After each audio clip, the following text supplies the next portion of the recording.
जय श्री कृष्ण। नमस्कार दोस्तों, आप सभी का स्वागत है हमारे YouTube चैनल भजन भक्ति यात्रा में, जहां हम आपको कराते हैं भारत के पवित्र तीर्थों, मंदिरों और सनातन संस्कृति के दिव्य दर्शन। आज हम आपको लेकर चलेंगे भगवान श्री कृष्ण की उस अद्भुत नगरी में जिसे कहा जाता है बेट द्वारिका।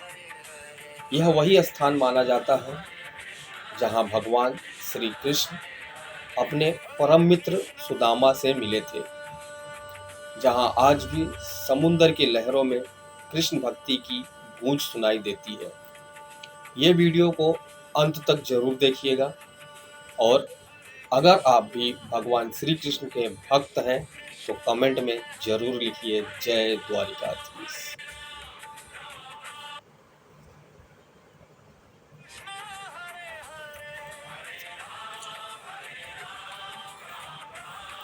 जय श्री कृष्ण दोस्तों, आप सभी का स्वागत है आपके अपने YouTube चैनल भजन भक्ति यात्रा में।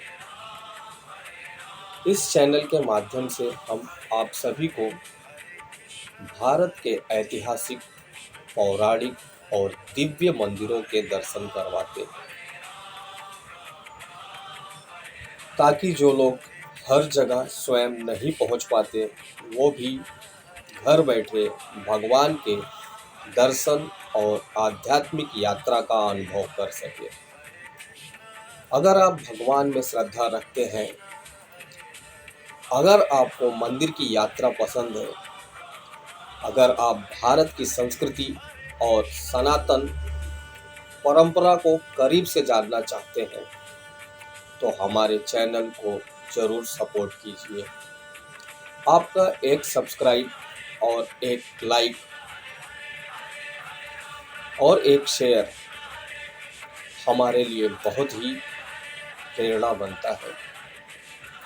आपके सहयोग से ही यह भजन भक्ति यात्रा परिवार आगे बढ़ रहा है, और आगे भी हम आपको ऐसे ही सुंदर और ऐतिहासिक मंदिरों के दर्शन करवाते रहेंगे। तो चलिए दोस्तों, आज हम आपको लेकर चल रहे हैं गुजरात की उस दिव्य भूमि पर जहां हर हवा में श्री कृष्ण का नाम गूंजता है। हम अभी अभी द्वारिकाधीश मंदिर के दर्शन करके निकले हैं, और अब हम निकल पड़े हैं बेट द्वारिका की ओर। कहते हैं यह वही स्थान है जहां श्री कृष्ण का निवास था, जहां उनके महल थे और जहां सुदामा जी उनसे मिलने आए थे। दोस्तों, द्वारिका से बेट द्वारिका की दूरी लगभग 30 से 35 किलोमीटर के आसपास पड़ती है। पहले यहाँ जाने के लिए नाव का सहारा लेना पड़ता था, लेकिन अब बना नया और भव्य सुदर्शन सेतु ब्रिज इस यात्रा को और भी आसान और बेहद खूबसूरत बना देता है। जैसे कि दोस्तों, हमने आपको पहले ही वीडियो में बताया था कि हमने इस यात्रा के लिए लगभग 2000 रुपये में ऑटो रिक्शा बुक किया था, ताकि हमारा सफ़र आराम से और आनंद लेकर यात्रा कंप्लीट कर सके। लेकिन अगर कोई सामान्य श्रद्धालु जाना चाहते हैं तो शेयरिंग ऑटो, बस और टैक्सी की सुविधा भी आसानी से मिल जाती है। जैसे जैसे हम द्वारिका शहर से बाहर निकलते हैं, वैसे वैसे वातावरण और भी शांत और भक्तिमय होता जाता है। रास्ते में समुद्र की ठंडी हवाएं, चारों तरफ खुला आसमान और जय श्री कृष्ण के जयकारे मन को एक अलग ही आनंद दे रहे हैं।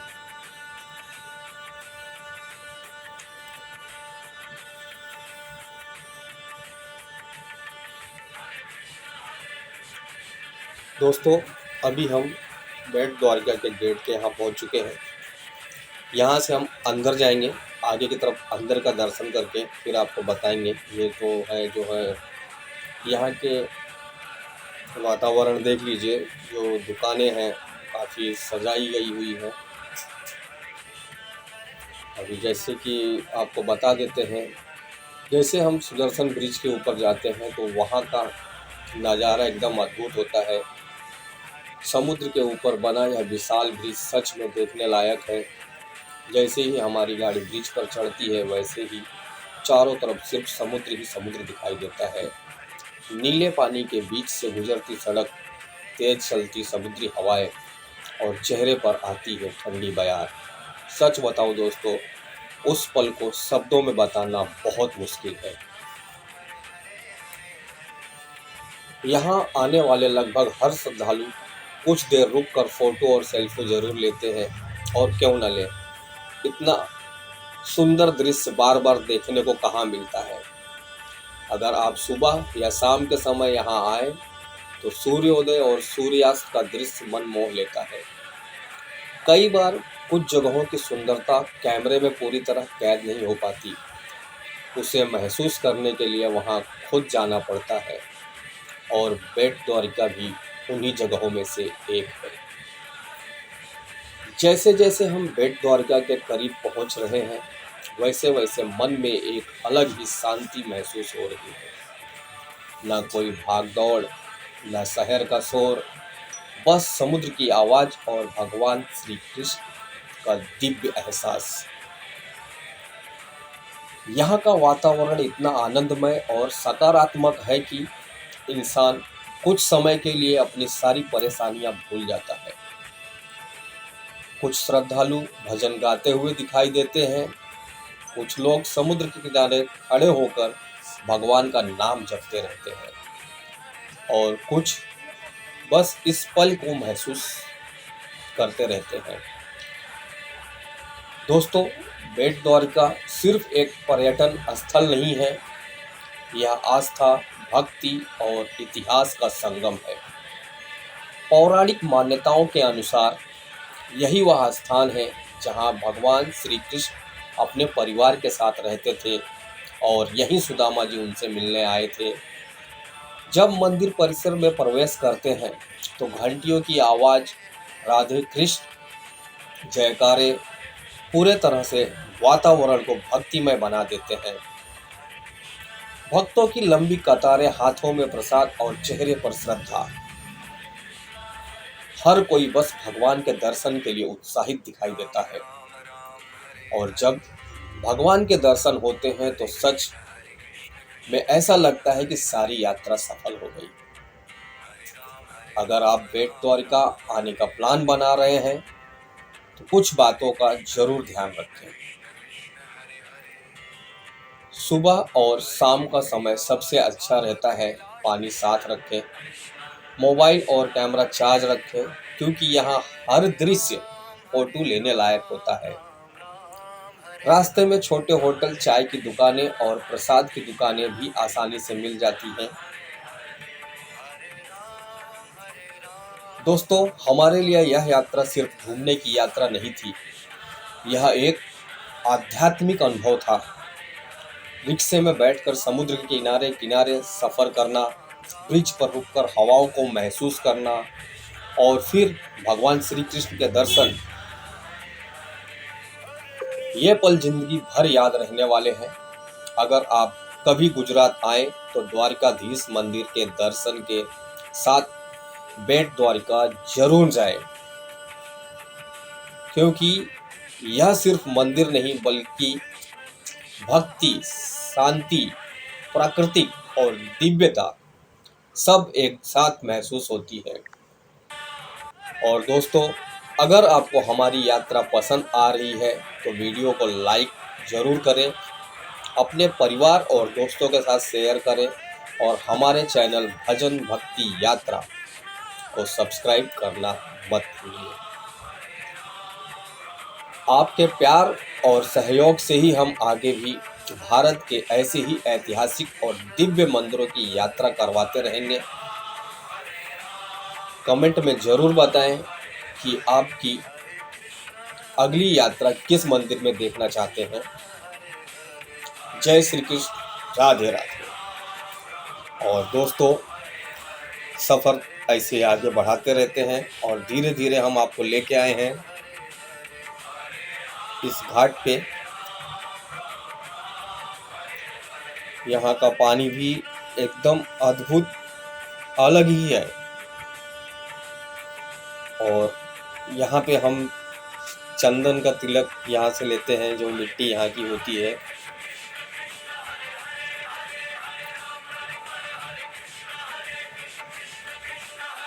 तो दोस्तों, जैसे कि हम वहाँ बेट द्वारिका से दर्शन करके गोपी तालाब के यहाँ आए हैं।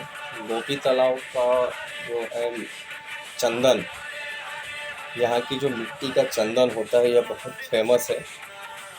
और हर श्रद्धालु दर्शन के पश्चात यहाँ जरूर आते हैं। और ये पूरे इंडिया में फेमस है यहाँ का चंदन,